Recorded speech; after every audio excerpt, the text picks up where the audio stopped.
My father came to this country with $60 in his pocket at the age of 19. He drove a cab in New York City to pay his bills. And one night he picked up my mom.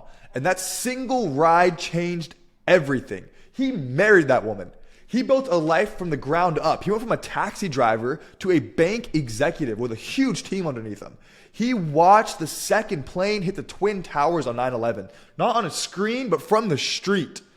Covered in panic and fear. He raised 3 kids. He built a family on his Islamic faith. And he's the one that paid our way through our school and our experiences with honor, strength, and conviction. And so when I started to wrestle with Jesus, it didn't feel like I was switching religions. It felt like I was betraying everything that my father had built. Like I was turning my back on the very legacy that gave me life, that gave me the freedom to even do this today. And so when you share the gospel with a Muslim, you're not just challenging a belief. You are confronting everything that they are in their skin from A through Z, everything they're built on, their identity, their culture, their bloodline, fear of change, fear of rejection, legacy, eternal weight. And if you walk into this like it's just another conversation, you are not ready. Okay? So this series isn't for people who just want to try evangelism, okay? This is for people who understand this very simple statement.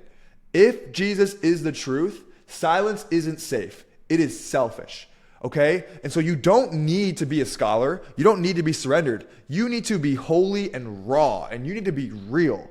And so when I was still Muslim, I didn't need another person to tell me I was wrong. Right? That would put up so many walls and so much resentment for those people. I didn't need someone quoting scripture at me to win a debate, okay? I needed someone to sit with me. And that person ended up being my fraternity vice president. And he didn't bring me a sermon. He brought me Whataburger. He brought me chicken strips and ranch dressing. Great combination, by the way. But we would sit and he would listen. And he not once flinched at my questions. He not once disrespected my background. He just kept showing up, steady, honest, and unshaken. That man was the definition of my now favorite verse, 1 Peter 3:15. Always be ready to give a reason for the hope that is within you, but do so with gentleness and respect. And it worked because I saw something inside of him that I didn't have, and that was peace without performance. It was a genuine presence of I am taken care of.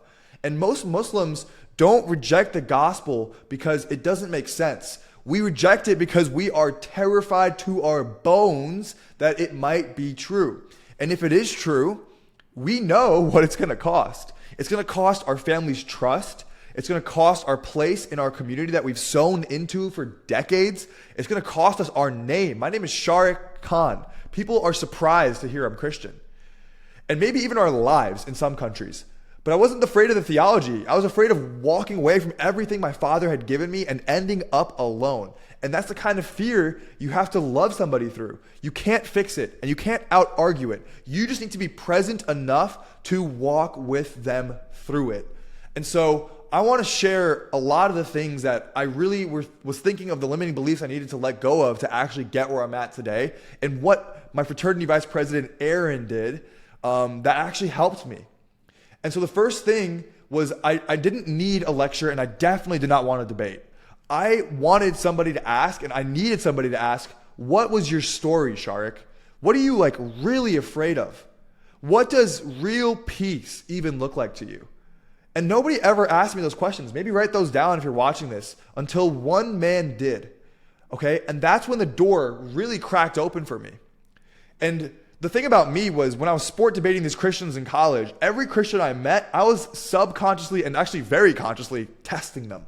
I was like, do these people actually believe what they say, or are they ironically wearing some plastic cross around their neck, right?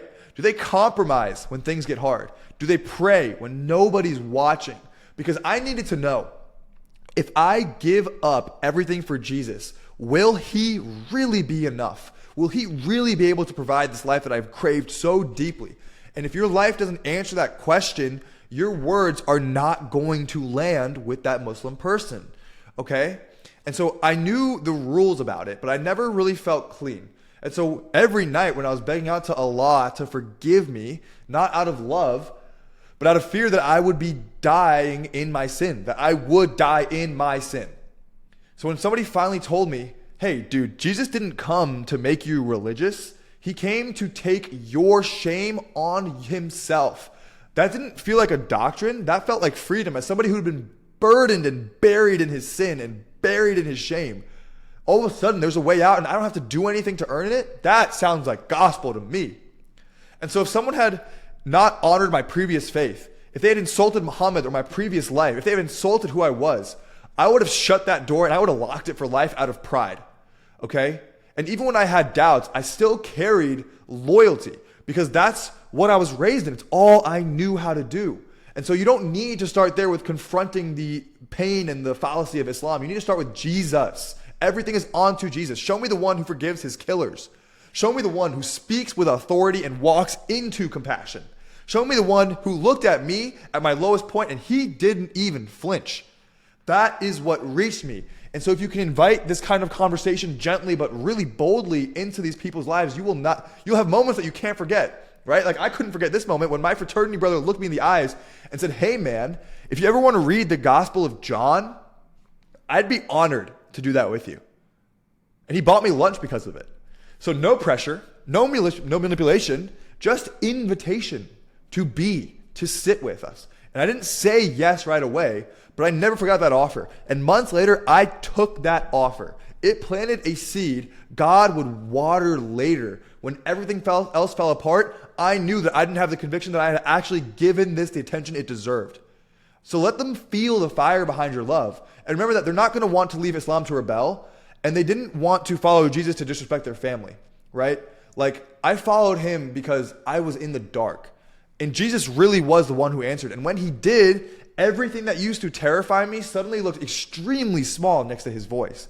And so if you want to share the gospel with Muslims, you have to look at yourself first. And you have to be a mirror of the living God. You have to live clean. You have to listen deep. You have to take in your daily bread. You speak slow, but you love hard. And be ready, because you may be the only picture of Jesus they will ever see. You may be the first time that they get that chance, and for them, it's a very sensitive moment. And if you do it right, you won't need to win some kind of argument. You'll win the heart. And always remember, y'all, he who the Son sets free is free indeed. That's John 8. Okay? I love you guys. I wanted to share this story because I'm going to be getting into this 90-day series, a video every day for 90 days. And so I was thinking and I was praying into this and I thought, man, maybe it's time to share what it actually took for me to become a strong Christian, okay? And it has nothing to do with theological debates and these I am so against this, as you guys know, but these 20-second out of context TikTok clips of these gotcha questions. If you guys remember my last video, we really tore into that.